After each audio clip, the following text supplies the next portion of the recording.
আজকে আমি আমার ছাদ বাগানে ফুল গাছের জন্য কয়েকটা সস্তা দামের টব কিনেছি। প্লাস্টিকের টবগুলো এমনিতেই দাম কম নেয়, এগুলো কিন্তু একেবারে দাম কম। কত টাকা করে পিস মনে হচ্ছে? এগুলো কিন্তু 16 টাকা করে পিস নিয়েছে। সত্যি দামটা কম নিয়েছে। আমি কিন্তু 7 পিস নিয়েছি। আর আমার বেশিরভাগই গাছ লাগানো আছে এরকম প্লাস্টিকের মধ্যে, মানে প্যাকেটের মধ্যে। এগুলো সব আমাদের দোকানে সাইকেলের পার্টস থাকে, আমার পর যত্ন করে রেখে দেয়, আমি গাছ লাগাই।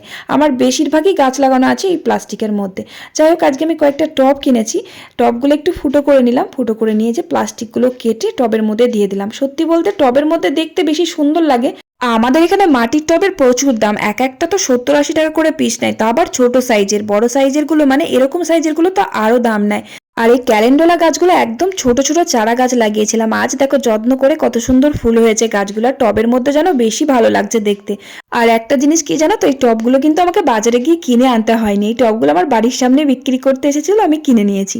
জানি না কতদিন এই টবগুলো টিকবে, কারণ প্লাস্টিক জিনিস তো হয়তো তাড়াতাড়ি নষ্ট হয়ে যেতে পারে। যাই হোক, ফুল গাছগুলো দেখতে কিন্তু দারুণ লাগছে। আমার আবার ডালিয়াগুলো বেশি সুন্দর লাগছে। এই যে দেখো লাল লাল, এই যে দেখো গোলাপ গাছেও কিন্তু কুড়ি এসেছে। আর আমার বাগানে কিন্তু প্রচুর ফুল ফুটেছে। এবার দেখো গাঁদা ফুল যেন একদম থাবা থাবা হয়েছে। এমনিতেও ফুল গাছ ছাড়া আমার কিন্তু ছাদ বাগানে সবজি গাছও লাগানো আছে, এমনকি বেগুন গাছ, টমেটো গাছ, লঙ্কা গাছ আর লাউ গাছ, আবার আমি আলু গাছও লাগিয়েছি ছাদে। তোমরা আমার মতন এরকম গাছ লাগাতে ভালোবাসো কারা? কমেন্ট